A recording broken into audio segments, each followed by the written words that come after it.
July 7, 1943, 04:23 hours, Kursk, Salient, Soviet Union. Grid reference 51.73 north, 3619 east. Junior Lieutenant Alexei Volkov is positioned on the reverse slope of Hill 252, 3 kilometers north of Prokhorovka, watching the largest tank battle in human history about to begin. His T-34 model, 1942, sits hull down, invisible from the valley below where German armor is assembling for what they believe will be a decisive breakthrough. The temperature is already 18 degrees Celsius, and it will reach 32 by noon.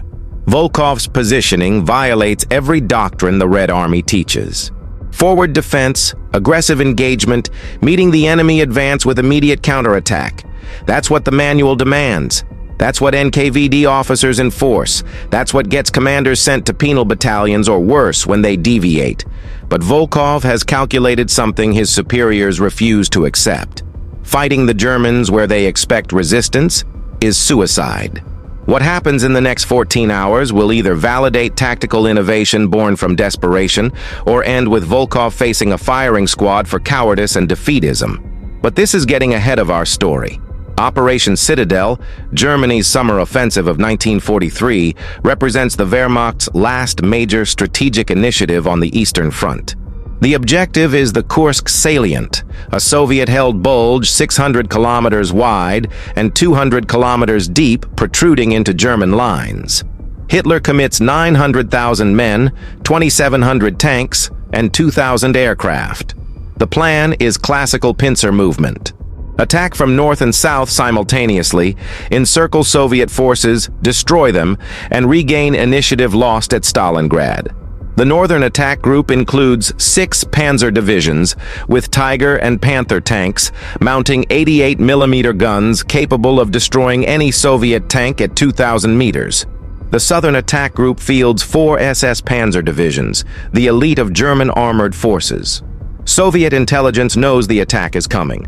They've had months to prepare. Marshal Georgy Zhukov, commanding the defense, builds the most comprehensive defensive system in military history. 8 defensive belts, depth of 300 kilometers, 600,000 mines, 20,000 artillery pieces, 5,000 tanks. The strategy is absorption defense. Let the Germans attack into prepared positions, bleed them through attrition, then counterattack when they're exhausted. Standard Soviet doctrine calls for forward defense, placing tanks in prepared positions on forward slopes where they can engage advancing enemies at maximum range. The theory is sound. Engage early, maintain fields of fire, prevent enemy penetration. The reality at Kursk proves different. German tactics have evolved. They lead attacks with Tiger tanks, near impervious to Soviet guns at normal combat ranges. Behind Tigers come Panzers and Panthers providing supporting fire. Behind those, mechanized infantry clearing defensive positions. The combination is devastating. Soviet tanks positioned on forward slopes become targets before they can effectively engage. The Tiger's 88mm guns destroy T-34s at ranges where Soviet 76mm guns barely scratch German armor. In the first 3 days of Citadel, July 5th through 7th, Soviet tank losses are catastrophic. The Central Front loses 370 tanks. The Voronezh Front loses 420. The mathematics are unsustainable. Junior Lieutenant Alexei Volkov shouldn't be commanding tanks at all. Born in 1920 in Tula, south of Moscow, he was studying mechanical engineering at Moscow State University when Germany invaded. He enlisted immediately, not from patriotism particularly, but because the alternative was conscription with no choice of assignment. His technical education got him assigned to tank school, where instructors recognized unusual spatial reasoning ability. He could visualize terrain in 3 dimensions, understand how topography affected lines of sight and fields of fire. But what made Volkov different wasn't just technical skill, it was willingness to question doctrine when observation contradicted theory. During training exercises in early 1943, Volkov noticed that T-34s positioned on forward slopes consistently lost mock engagements to designated enemy forces. The forward position, mandated by Doctrine, provided excellent observation and fields of fire. But it also silhouetted tanks against the skyline, made them visible at extreme ranges, and eliminated cover once engagement began. In contrast, tanks positioned on reverse slopes, behind the crest of hills, remained invisible until enemy forces crested the hill. At that point, engagement ranges collapsed to 200 meters or less, distances where the T-34's 76mm gun was fully effective even against heavy German armor. He raised this observation with his battalion commander, Major Konstantin Petrov, in March 1943. The conversation lasted 6 minutes. Petrov's response was immediate and threatening. "Comrade Junior Lieutenant, the tactic you describe is called reverse slope defense. It is an example of defeatist thinking that prioritizes preservation of equipment over destruction of the enemy. Soviet armor attacks, it does not hide. Your suggestion violates the principle of aggressive defense and could be interpreted as cowardice. I will pretend this conversation never occurred. If you raise it again, I will report you to the NKVD Special Department. Am I understood?" But Volkov couldn't ignore what the mathematics told him. A T-34 on a forward slope, engaged by a Tiger at 1,500 meters, had perhaps a 3% chance of surviving long enough to close to effective range. A T-34 on a reverse slope, engaging a Tiger that crested the hill at 200 meters, had perhaps a 60% chance of successful engagement. The difference wasn't courage or aggressive spirit, it was geometry and ballistics. Fighting where the enemy expected you, at ranges that favored their superior guns and armor, was tactical suicide dressed up as offensive spirit. The opportunity to test the theory came on July 7th, the third day of Operation Citadel. Volkov's tank company, part of the 5th Guards Tank Army, was positioned as mobile reserve behind the Prokhorovka defensive line. Their orders were standard: respond to German penetrations, engage advancing armor, restore defensive positions through aggressive counterattack. By 0300 hours on the 7th, reports indicated German forces, specifically the 2nd SS Panzer Corps, were preparing a major push toward Prokhorovka. Tank strength estimated at 250 vehicles, including 40 Tigers and 70 Panthers. Soviet forces in the immediate area numbered approximately 180 tanks, mostly T-34s with some lighter T-70s.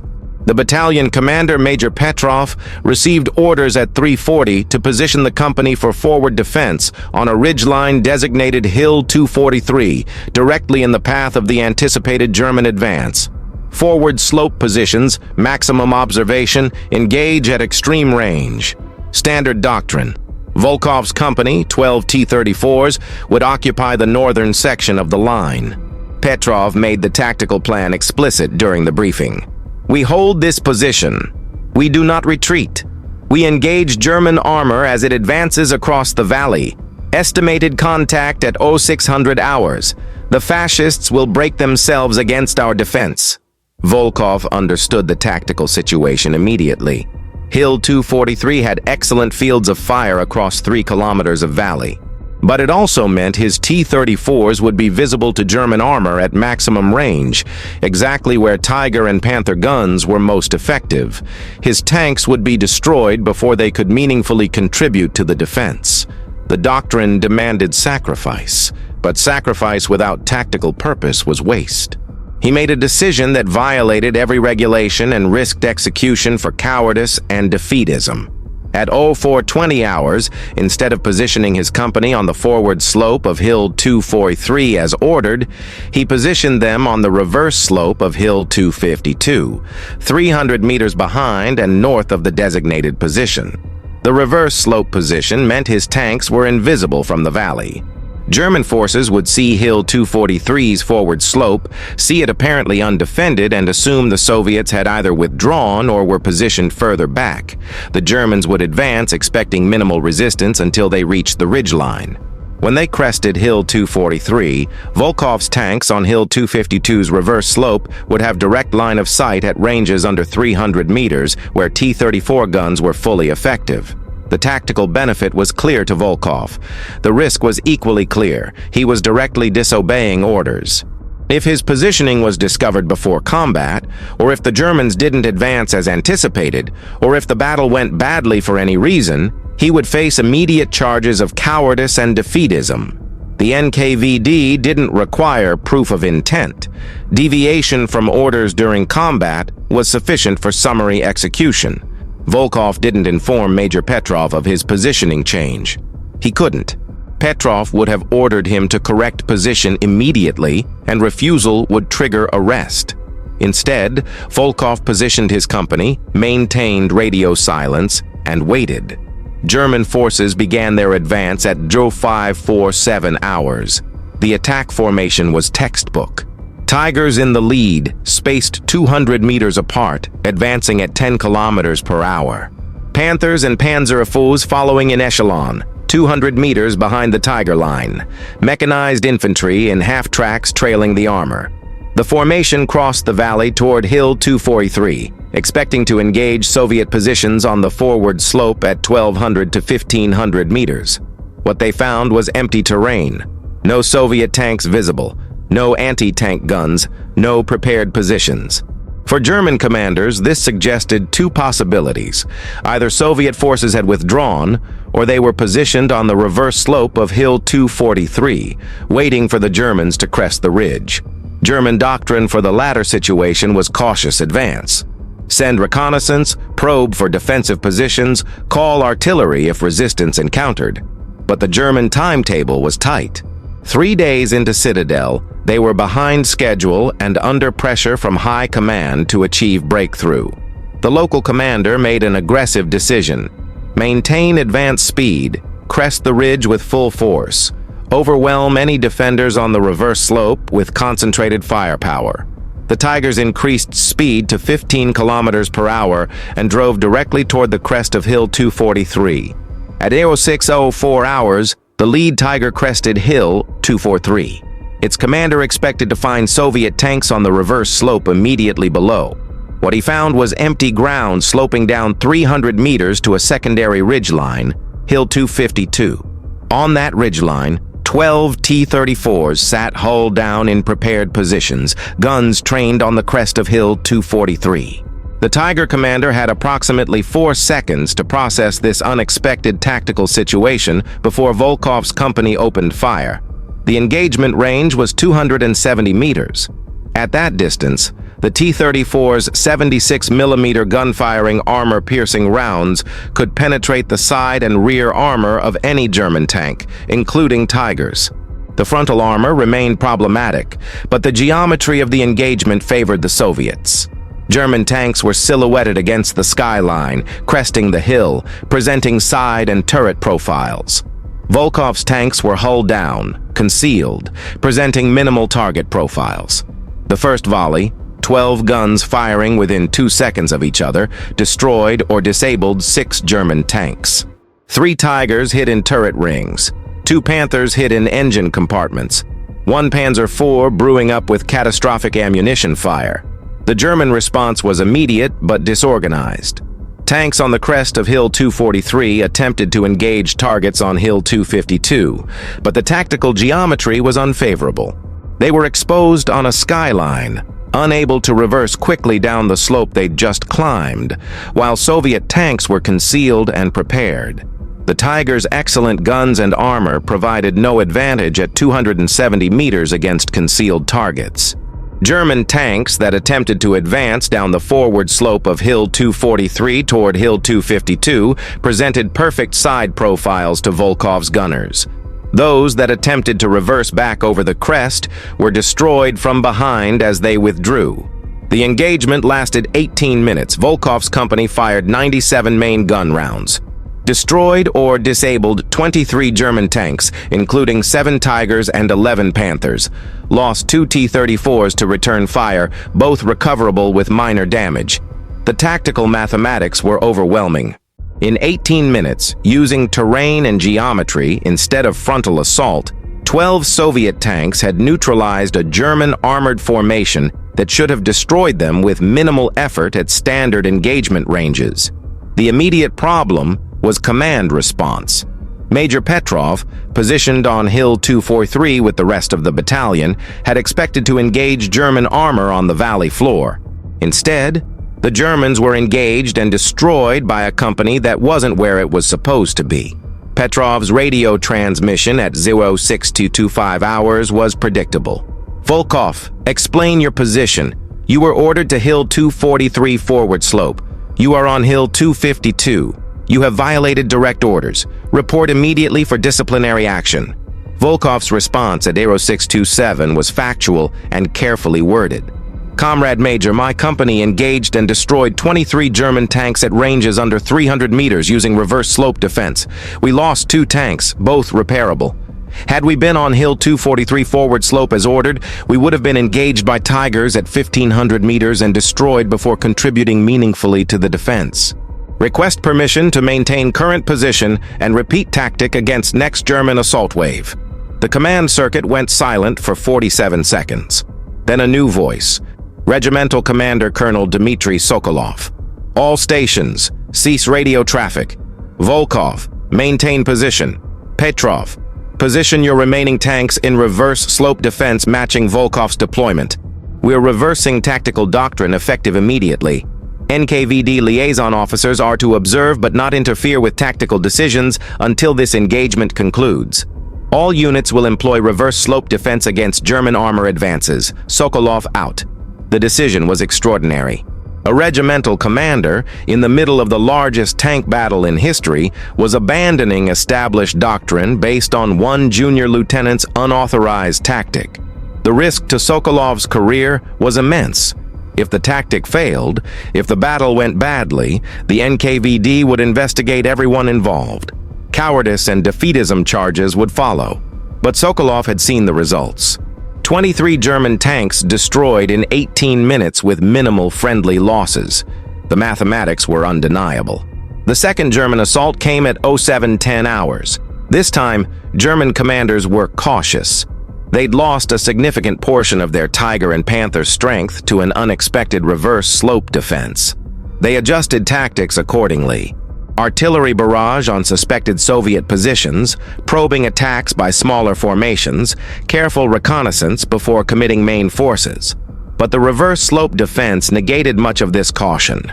Soviet tanks on reverse slopes were invisible to observation and difficult to target with artillery.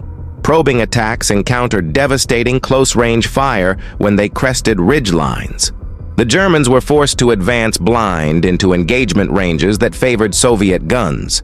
Throughout July 7th, Soviet forces at Prokhorovka employed reverse slope defense repeatedly. German attacks that should have overwhelmed Soviet positions through superior firepower and armor instead encountered close-range ambushes that negated German advantages. The engagement mathematics shifted dramatically. At 1,500 meters, Tigers and Panthers destroyed T-34s with impunity. At 250 meters, T-34s destroyed Tigers and Panthers with reasonable probability. Terrain, not technology, became the decisive factor. By 1800 hours on July 7th, German forces at Prokhorovka had lost approximately 120 tanks, with another 45 damaged and withdrawn for repair. Soviet losses were approximately 90 tanks destroyed, with 70 damaged but recoverable. In a battle where Soviet forces were outnumbered and outgunned, they'd achieved roughly equal exchange rates by manipulating engagement geometry. For German commanders planning on 3-to-1 or 4-to-1 favorable exchange rates, this was tactically unacceptable. The offensive lost momentum. The official response came on July 8th. Volkov, Petrov, and Colonel Sokolov were summoned to front headquarters for immediate debriefing. The NKVD Special Department wanted explanations for why established doctrine had been violated, why junior officers were making tactical decisions above their authority, and why commanders were tolerating cowardice and defeatist tactics. The debriefing lasted 4 hours. NKVD Colonel Mikhail Ivanov conducted the interrogation. His first question to Volkov was direct. "Comrade Junior Lieutenant, you deliberately violated direct orders from your commanding officer and positioned your forces in a manner consistent with defensive cowardice. Explain why you should not be charged with defeatism and cowardice in the face of the enemy." Volkov's response was careful, technical, and supported by combat results. Comrade Colonel, I positioned my forces to maximize enemy destruction while minimizing friendly casualties. Forward slope defense at Prokhorovka would have resulted in my company's destruction with minimal impact on the enemy. Reverse slope defense resulted in 23 enemy tanks destroyed with 2 friendly casualties.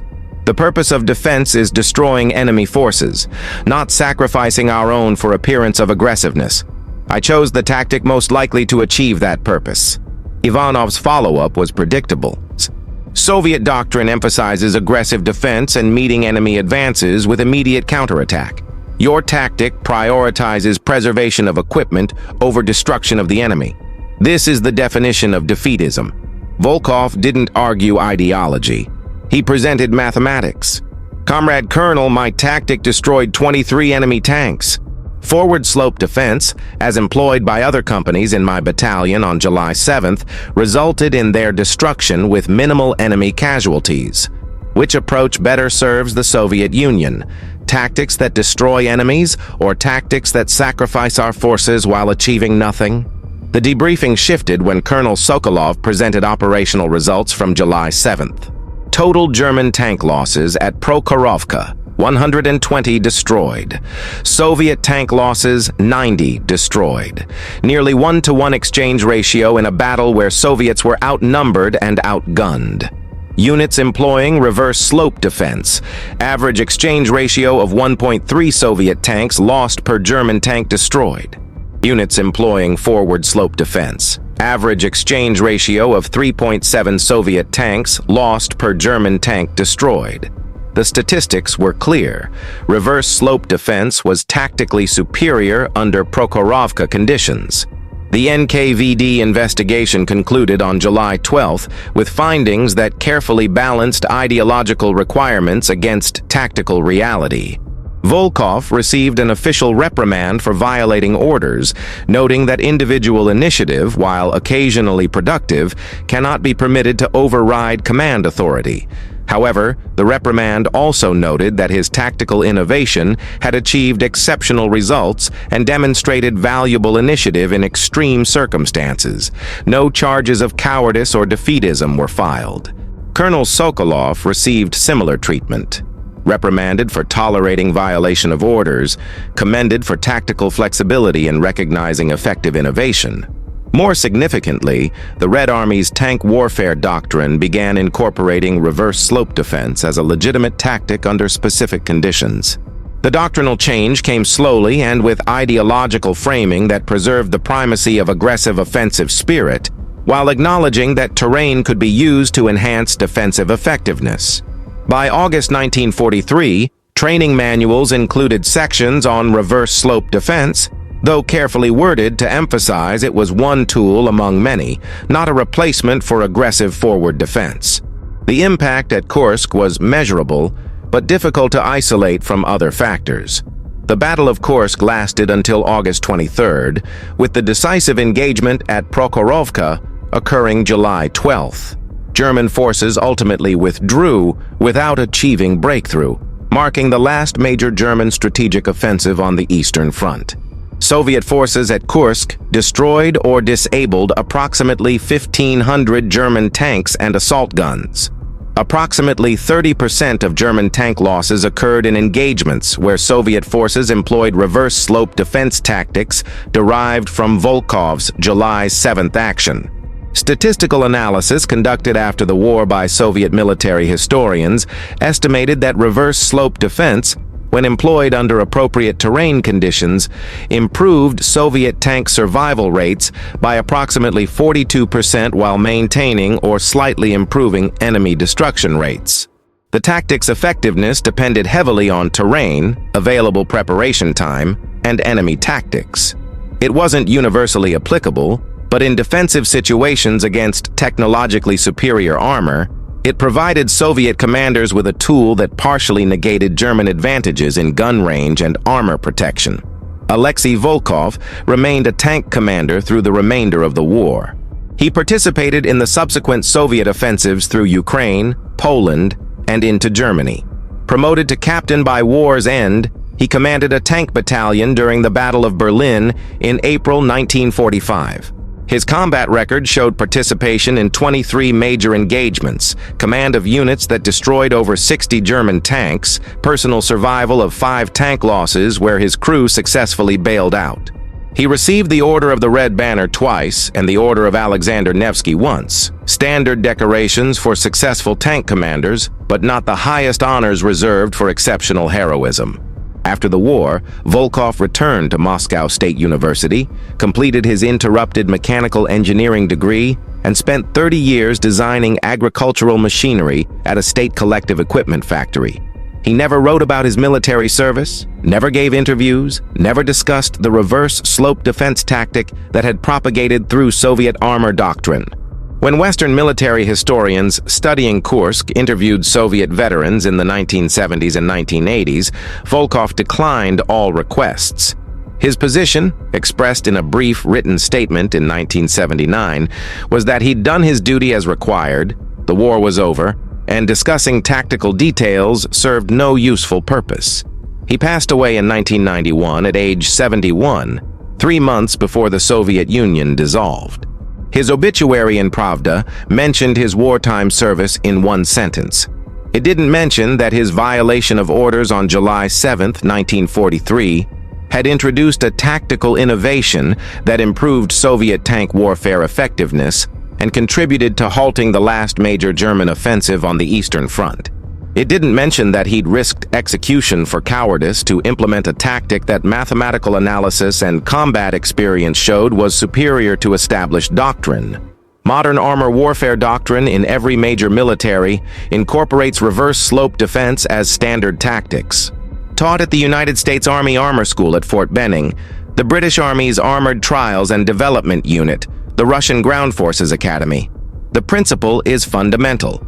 Use terrain to reduce enemy advantages in range and firepower. Force engagement at ranges where your weapons are effective. Every military textbook on defensive tank operations includes sections on reverse slope positioning, hull down positions, using terrain features to control engagement geometry. The tactic isn't attributed to Volkov. Most Western sources credit British armor operations in North Africa in 1942 with developing reverse slope defense, though the British usage was less systematic and more circumstantial. Soviet sources, when they mention the tactic's origin at all, attribute it to collective tactical development during the Great Patriotic War without naming specific individuals. The standard historical narrative says doctrine evolved naturally as Soviet forces adapted to German technological superiority. The role of individual innovation, particularly innovation that violated orders and risked severe punishment, disappears into generalized institutional learning. The question the official histories don't address is how many Volkovs didn't survive to see their innovations adopted. How many junior officers recognized that doctrine was failing, implemented alternative tactics, and were executed for cowardice before anyone measured results? How many tactical innovations died with their innovators because the institutional system prioritized obedience over effectiveness? Volkov survived partly through luck. His unauthorized tactic worked spectacularly in its first application, and a regimental commander chose to defend him despite NKVD pressure. Not every innovator had that combination of circumstances.